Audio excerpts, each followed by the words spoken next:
गुरु महाराज भी कहे थे कि हर एक सत्संगी को किसी भी पराये स्त्रियों को न गलत सोचना, न गलत दृष्टि डालना, न गलत उसके पास व्यवहार करना, न किसी के पराये धन को न हड़पना, न पराये धन को लेना, अपने मेहनत और ईमानदारी से खाना। सत्संगियों की ये पहली बात कहा गया था। दूसरी बात कि जो सत्संगी प्रेमी होंगे वे मालिक पर आसरा रखेंगे। मालिक चाहे गरीब कर दे या अमीर कर दे, मालिक करेंगे तो करेंगे। बहुत से लोग आजकल जमाने में सोचते हैं कि हम लोग गरीब रह जाते हैं या गरीब हैं। ऐसे गरीब नहीं दूर होगा। चोरी करो, बेईमानी करो, ऐसे करो, वैसे करो, वैसे तैसे करके तो आप अमीर यहाँ बन जाओगे, परंतु अपने घर के काबिल नहीं रहोगे। इसीलिए स्वामी जी महाराज कहते थे कि बच्चे हमेशा मेहनत और ईमानदारी की कमाई खाओ। मालिक की दया जब जिस पर होती है तो वही, जिस पर मालिक की दया होती है तो जिस पर मालिक की दया हो, यानी वे व्यक्ति निश्चित ही गरीब से जुड़ा हुआ वे उसकी रहते हैं। और गरीबी भी आना ये दया के पात्र भी होता है।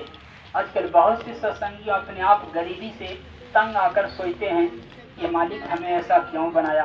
बाकी ये नहीं देखते कि मैं पिछले जन्म में कितने अभागा हूँ, कितना पाप कर्म किया हूँ, मालिक ने कैसे कैसे अपने चरणों में लाए हैं।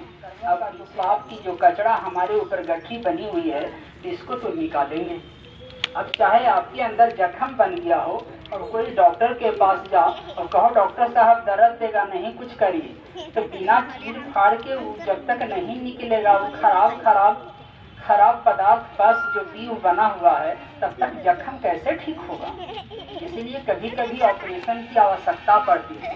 जैसे आदमी को जख्म से मुक्त होने के लिए वे यहाँ डॉक्टर ऑपरेशन करके पस निकालता है, दर्द हो, सुई देगा, बहुत दर्द हो, बड़ी तरह की दर्द होता, उसी तरह संत महात्मा जीवों को उसके अंदर कुकर्मों की लगा हुआ जो पाप की गठरियां है उसको भी साफ करने के लिए वे क्या करते हैं, कभी कभी बच्चों को बीमारियां देते रहते हैं। बीमारियां कभी कभी इतनी जटिल दे देंगे कि आपको भरोसा उठ जाएगा गुरु महाराज के आश्रय से। लगेगा गुरु महाराज आपको पूजा करें, तेरा से अच्छा तो हमारा यही सब देवता देवी पचबहनीय ठीक है कि कुछ कहते हैं तो सुन लेता है कुछ देर के लिए, वो तो सुन लेगा। बहुत सा देवता देवी किसी को विनती करिएगा, अभी सावन के महीना है, कुछ गज के चले जाइए भोले बाबा बैद्यनाथ, वो भी दया करेंगे, वे भी आपको गछौती पछौती में आपको सफल दिला देंगे। बाकी यहाँ की सफलता तो आप ले लीजिएगा, बाकी अपना अकेली घर नहीं जा पाइएगा। और संत महात्मा जो होते हैं बच्चों को खाली यहाँ के लोग के लिए नहीं रखते हैं, वे सदा सदा अपने असली घर ले जाना चाहते हैं। जो सदा सदा अपना आनंद के लोग अपना असली घर, अपना जो है अपना सच्ची नगरी चला जा, जहाँ जाने के बाद प्रेमी भाई बहन फिर जन्म मरण नहीं लेना है, फिर कोई जीव जंतु में जन्म नहीं लेना है, ना कोई कहने का मतलब कष्ट कलेश में आना है, ना नरक जाना है, न 84 जीवों में जाना है। सदा सदा के लिए मुक्त हो जाएंगे। तो संतों की जो बात रहती है उसकी अलग रहती है, और हम लोग सांसारिक दृष्टिकोण से खाली लाभ के लिए मरते रहते हैं, सिर्फ लाभ के लिए मरते हैं। अंधकारी की आत्मा जब प्रेत योनि में चला गया, अब सोचिए उसका भाई ने सांसारिक सब विधि कर्मठ करके धर दिया, फिर भी मुक्ति नहीं मिल रहा था। अंत में मुक्ति संतों की दया मेहर से सत्संग और उनकी हुआ जब सत्संग से कितने जीवों को खिलाए, कितना कर्म कर्जा संतों के दया से काटते हैं। ऐसे जनरल आदमी की कहानी से कुछ नहीं होगा, संत महात्मा जो कहेंगे उसमें अपार दया होगी, और ऐसे जनरल हम आप कहिएगा तो उससे कोई फायदा नहीं होगा। इसीलिए संत महात्मा की वाणियों को हम लोग को बड़ी बारीकी से समझना और करना क्या है, छोटे छोटे बातों को सिर्फ हम लोग को पालन करके चलना है।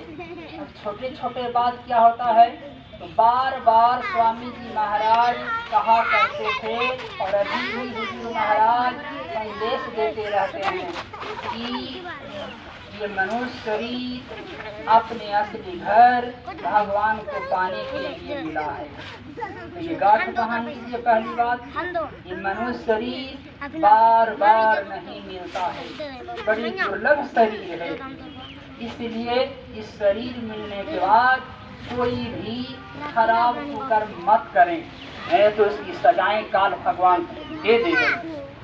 तीसरा और अगली बात, जब हम लोग मनुष्य शरीर में आ गए तो स्वामी जी कहे कि मेहनत ईमानदारी से खाना है, ये चीज को पालन करना है। और अगली बात, कोई भी सत्संग में जब जुड़ गए, स्वामी महाराज को चरण पकड़ लिए तो इसी पर निछावर हो जाइए। निछावर का मतलब इसी को सब कुछ मान कर काम करिए। कहा जाता है भक्ति का दूसरा नाम है विश्वास। जब तक विश्वास नहीं तब तक भक्ति नहीं। भक्ति का ही रूप है विश्वास। इसलिए यदि आप पत्थर में ही विश्वास करके आप पूजा कर रहे हैं कि ये भगवान पत्थर, ये भगवान शंकर हैं, और शंकर को पत्थर में विश्वास करके आप पूजा कर रहे हैं, तो मजबूर होकर शंकर को इस पत्थर में आकर आपको दया देना पड़ेगा। ऐसी विश्वास करके यदि इनको मान लिए तो आपको वे छोड़ेंगे। इसलिए विश्वास भी बहुत बड़ी चीज होता है। अब विश्वास कैसे होना चाहे दुख हो चाहे सुख हो, हमको इनको पर हमेशा जो है विश्वास रहना चाहिए। ये न हुआ कि सुख रहे तो इनको मानेंगे और दुख हुआ तो इनको छोड़ देंगे। नहीं, मालिक मुझे दुख दे रहे हैं तो आप जाने, हमारे क्या कर्म है मैं नहीं जानता, आपको कैसे भक्तों को रखना है आप जाने। जब इन पर पूर्ण रूप से विश्वास करके छोड़ दीजिएगा तो वे मालिक आपको भी छोड़ेगा। जब हनुमान लंका जा रहे थे तो समुद्र पार करने की जब बात हुआ तो कोई नहीं पार होने की बात हो रहा था। तो जामवंत ने याद दिलाया कि तुम्हारे अंदर शक्ति है, पार हो जाओगे। तब उनको शक्ति की याद दिलाया गया। भरोसा, जब विश्वास अपने अंदर से धीरे धीरे विश्वास किया हनुमान, तब वे 400 योजन के सागर पार करके लंका गया। तो विश्वास एक बहुत बड़ी चीज है। अब विश्वास मानकर हमेशा इनके प्रति काम करिए। विश्वास कैसे, छोटी छोटी बात बताते हैं, ध्यान पूर्वक सुनिएगा। चाहे खाना खाए इनका नाम लेकर, पानी पिए इनका नाम लेकर, छोटी छोटी और कोई काम करे इनका नाम लेकर, घर से बाहर खेत में काम करे जा रहे हैं इनका नाम लेकर, रोपाई का काम शुरू कर रहे हैं इनका नाम लेकर, कुछ भी छोटी सी बड़ी काम करिए इनका नाम करने का लेकर। खाना यदि बना रहे हैं इनका नाम लेकर आप अंगूठी यानी आग को सुलगाइए। खाना बना रहे हैं इनके नाम लेकर चावल को डालिए। खाना बनाकर किसी को देते हैं इनके नाम पर पहले उसको सुनी कर उनको चढ़ा दीजिए मन ही मन, नहीं तो छोटी छोटी कटोरी लेकर इनको तस्वीर पर थोड़ा सा भोग लगा दीजिए।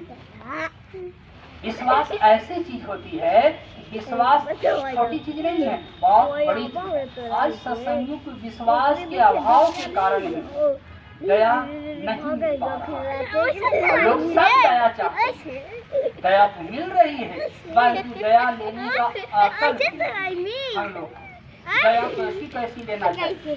खाते हैं पीते हैं मौज मस्ती कर रहे हैं, उस समय नाम नहीं लेंगे मालिक, सिर्फ पूजा करेंगे इस वक्त लेंगे सब वक्त। अब यहाँ तक कि स्वामी जी महाराज कहते थे कि बच्चा जिस दिन तुम्हें नाम की दौलत दे दिया, हर वक्त तुम्हारे अंदर में साथ रहता हूँ, मैं हर वक्त तुम्हारे साथ हूँ, मैं तुमसे जुदा नहीं रहता हूँ।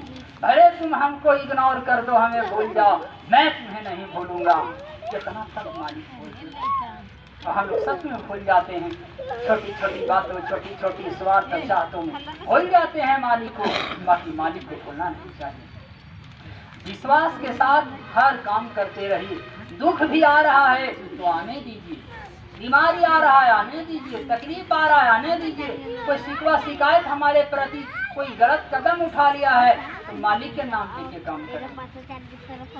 देखिए मालिक की कैसी दया और मेहर होती है। बाकी मालिक के प्रति हम लोग को सजग रहना चाहिए। और जब मालिक के प्रति जब न्यौछावर हो जाए तो दूसरे और तीसरे को ठीक नहीं शरण देगी। कभी कभी होता है ऐसे भी, जब इस मालिक को अपना पूरा सर्वस्व स्वामी मान लिए तो स्वामी का अर्थ होता है कि चाहे तो हमको खिलाओ या भूखे मारो।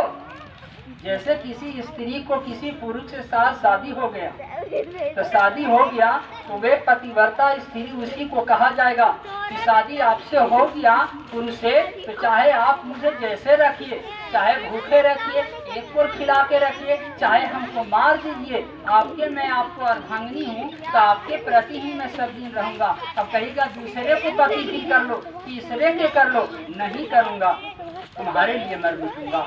तो वैसे वैसे स्त्रियों को पतिव्रता कहा जाता है और पतिव्रता पर देवता देवी बहुत खुश होते हैं। पतिव्रता जो नारियां होती है, देवता देवी पतिव्रता यदि जिस दिन चाहेगी और कह देगी कि सूरज रुक जाओ, सूरज रुक जाएगा। पतिव्रता में इतनी बड़ी शक्ति होती है, देवता देवी भी रुक जाएंगे आपकी खाली विश्वास और भी कहने के मतलब कर्म को देखकर। देखिए हम कहानी कर रहे हैं। अब कहानियों में स्त्रियों की बहुत सी आप लोग भी सुने होंगे।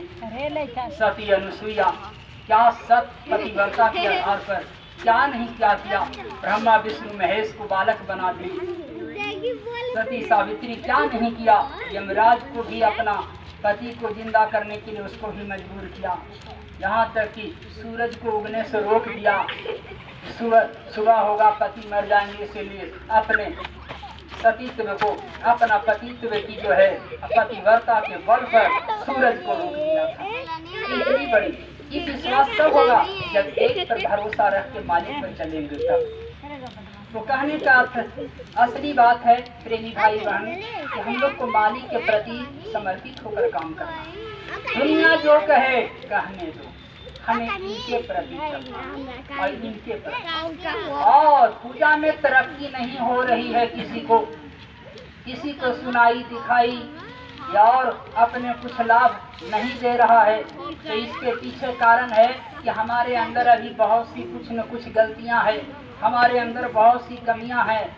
अब जैसे पानी तो मान लिया जाए, पानी में इस खेत में उधर से खोलकर पानी भर रहा और पता चल रहा है कि खेत भर ही नहीं रहा है, इसका मतलब है खेत में कहूँ न कहूँ छेद होगा, कहूँ न कहूँ करूँ मतलब कटा हुआ होगा, इससे पानी निकल रही है।